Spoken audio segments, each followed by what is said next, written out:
Salut, c'est Trado, content de vous retrouver pour la mise à jour d'un indice parisien. Au programme du jour, l'analyse technique du CAC 40, la mise au point sur les trades qui sont envisageables et je vous retrouve de l'autre côté.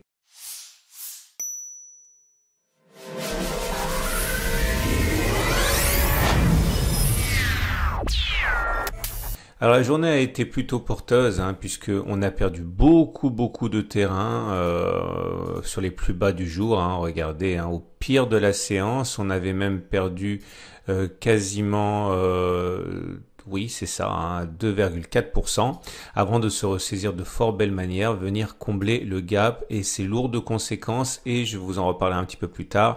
Il faut savoir que pas grand-chose s'est passé au niveau des nouvelles jusqu'à ce que Bernie Sanders, le principal opposant fut un temps à Monsieur Trump, décide de retirer sa candidature. Et du coup, effectivement, ça va être plutôt porteur pour les marchés étant donné que ça donne un boulevard à Joe Biden et quand on sait que les sondages donnent plutôt Trump vainqueur par rapport à Joe Biden, les marchés vont être rassurés. En tout cas, et je le dis, on avait un gap ici à 4353, 4381. Ce gap a été rebouché, il ne s'agissait donc pas d'un gap particulier, c'était un gap commun. Je l'ai dit et je le répète, lorsque l'on a des gaps communs, très souvent, il s'agit pour le marché par la suite de latéraliser. Alors, est-ce que ça va donner quelque chose comme ça? Est-ce que ça va donner quelque chose comme ça? Je n'en sais rien, mais en tout cas, la multiplication des gaps, et je vous invite à backtester, indique souvent la naissance d'une période de trading range. C'est mon scénario privilégié pour l'instant. J'envisage effectivement que les cours vont monter avant de redescendre. Alors, à titre personnel, j'ai donc engagé un long. Alors, voilà ce que j'ai fait. J'ai acheté, lorsque j'ai vu qu'on rebondissait sur le gap après l'avoir comblé, j'ai mis un stop en dessous.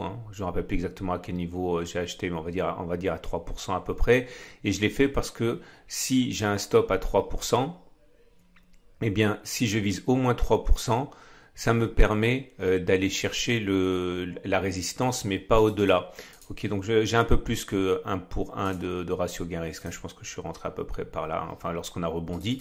Et l'idée, effectivement, c'est que je ne viserai pas plus haut. Ok, je viserai pas plus haut, je viserai quelque chose comme ça. Je pense également que ce serait en ligne avec la figure d'élargissement qui est là. Vous voyez, je vous ai déjà expliqué à plusieurs reprises que cette cassure a été cassée par le bas, comme c'est tendanciellement le cas, et que l'objectif numéro 1 a été rallié, mais pas les autres. Alors peut-être que les cours vont remonter avant de repartir vers le bas, ce serait envisageable. Ça, c'est pour ceux qui envisageraient effectivement de trader à la baisse si leur courtier leur autorise. En tout cas, je vais faire un petit peu de ménage maintenant. On n'a plus besoin de cette zone-là, on n'a plus besoin de cette zone-là. Et nous avons également, alors j'ai reçu beaucoup de messages en ce sens, me demandant ce qu'était cette figure-là que vous voyez ici. Okay. Alors, il y a plusieurs façons de prendre la situation.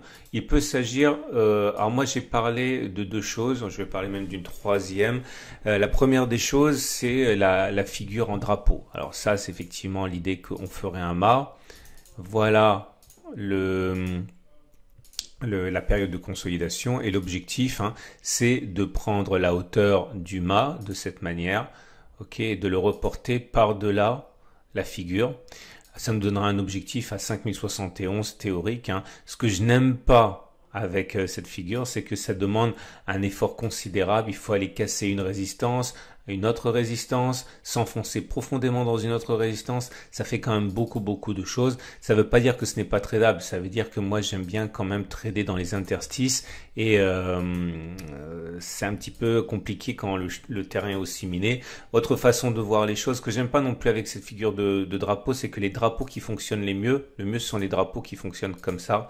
Ok, avec des toutes petites consolidations et après une explosion. Ok, je vous envoie à ma formation, à mon pacte Trado si vous voulez en savoir plus sur les drapeaux que j'utilise. Là, ça me semble davantage être une figure en ABC. Ça ressemble exactement à une figure de drapeau, mais c'est techniquement ça autorise une période de consolidation plus longue, hein, puisque là, la période de consolidation est longue par rapport au mât, mais le résultat est exactement le même, hein. C'est-à-dire qu'on prend le mât et on le reporte en dessous. Et idéalement, hein, c'est l'idée que l'on aurait le mât qui serait posé sur le plus bas de la figure. Ça donne exactement la même conclusion. Et la troisième façon de voir les choses, il y en a quatre en vérité, c'est la tasse à séquence.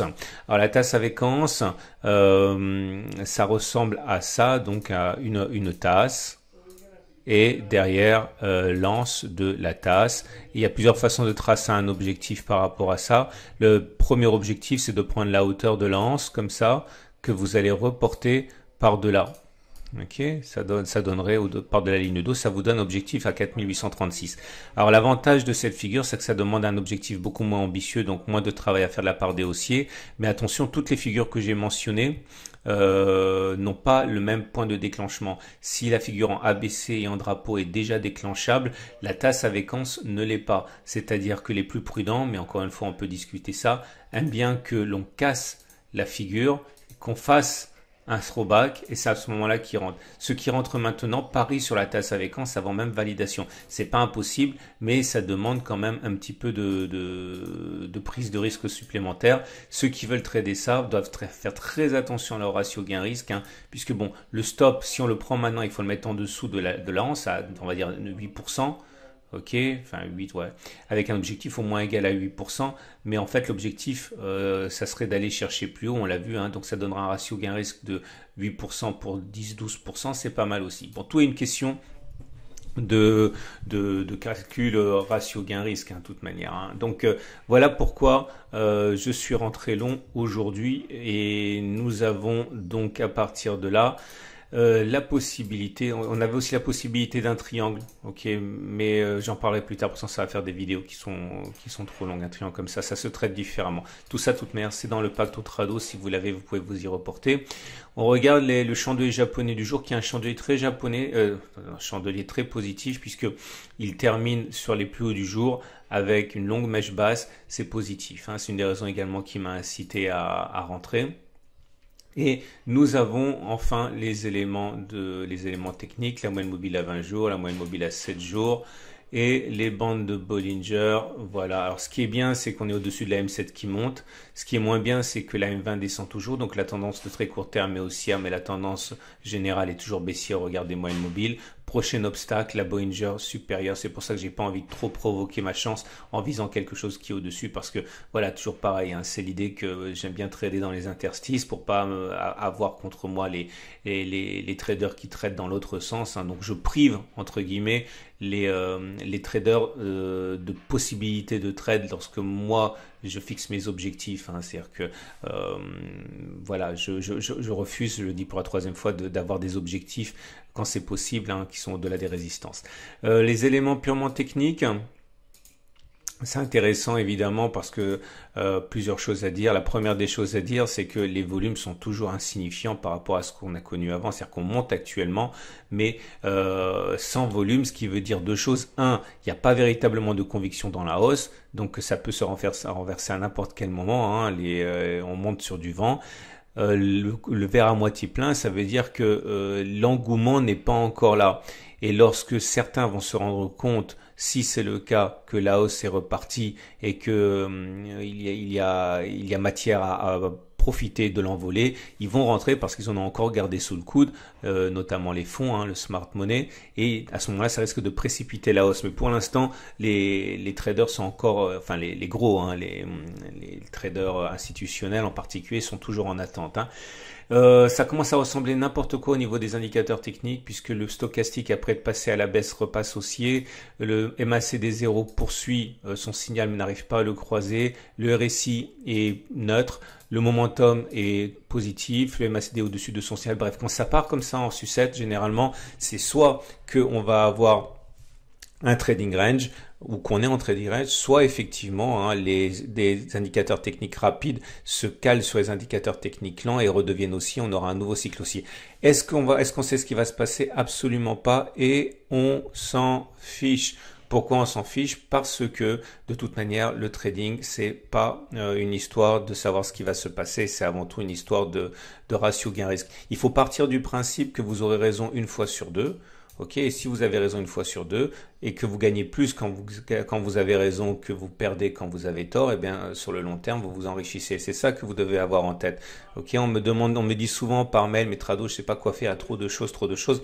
Contentez-vous d'avoir un scénario qui ne franchisse pas des résistances ou des supports, avec des ratios guerriers qui sont intéressants. Considérez que vous allez vous planter une fois sur deux et si vous avez un ratio guerrier qui est intéressant, le tour est joué. Il ne faut pas essayer de jouer à Madame Irma avec sa boule de cristal. L'analyse technique ne sert pas à ça. L'analyse technique sert à indiquer là où vont rentrer les traders. Hein. Voilà, c'est comme ça qu'il faut le voir.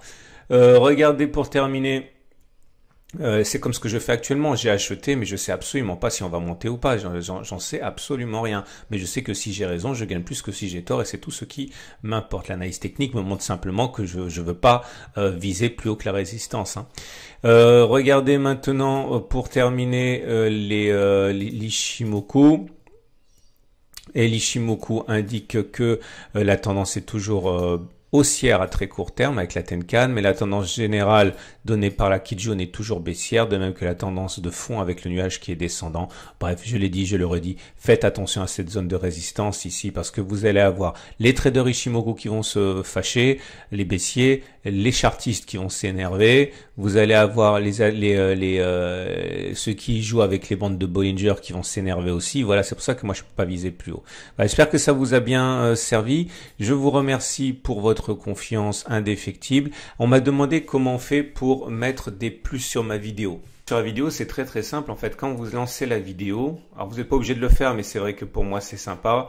Ça aide mon référencement. Donc quand vous allez sur mes vidéos du CAC 40, vous appuyez sur lecture. Là, vous allez avoir la fenêtre YouTube qui va s'ouvrir. Vous cliquez sur YouTube. Et quand vous arrivez sur YouTube, voilà, il suffit de cliquer sur le pouce bleu qui est ici. Là, vous voyez, hein, bon, on peut pas plaire à tout le monde, il y en a qui n'aiment pas, mais en tout cas, soit vous appuyez à gauche, soit vous appuyez à droite. Si vous appuyez à gauche, c'est bon pour mon référencement. Voilà, merci beaucoup pour votre confiance et j'apprécie énormément tous les messages d'encouragement que vous m'envoyez. À demain pour la mise à jour.